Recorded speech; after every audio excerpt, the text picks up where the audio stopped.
بہار شریعت جلد اول صفحہ 720 مسئلہ 3 بیٹھ کر نماز پڑھنے میں کسی خاص طور پر بیٹھنا ضروری نہیں ہے، بلکہ مریض پر جس طرح آسانی ہو اس طرح بیٹھے۔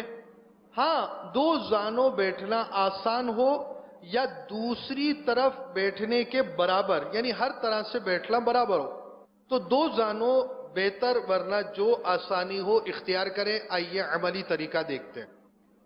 دیکھیں، یہ دو زانوں بیٹھے ہوئے ہیں، اور جو دو زانوں یہ بیٹھے ہیں یہ بہتر طریقہ ہے جب بیٹھ کر نماز پڑھ رہے ہیں اور آپ کو طاقت ہے دو زانوں بیٹھنے کی تو بیٹھ سکیں گے۔ اب یہ جس کو کہتے ہیں آلتی پالتی مار کر بیٹھے ہوئے ہیں اور یہ اب بیٹھ چکے ہیں اس انداز سے۔ چار زانوں جو یوں بیٹھنا ہوتا ہے، یہ بیٹھنا اور دو زانوں بیٹھنے میں کوئی فرق نہیں ہے۔ نماز کے اندر جب بیٹھ کر پڑھ رہے ہیں یوں بھی بیٹھ سکیں گے، وہ بھی بیٹھ سکیں گے، دو زانوں بیٹھے چار زانوں بیٹھے، مگر جسے طاقت ہے بہتر اس کے لیے یہی ہے کہ وہ دو زانوں بیٹھے۔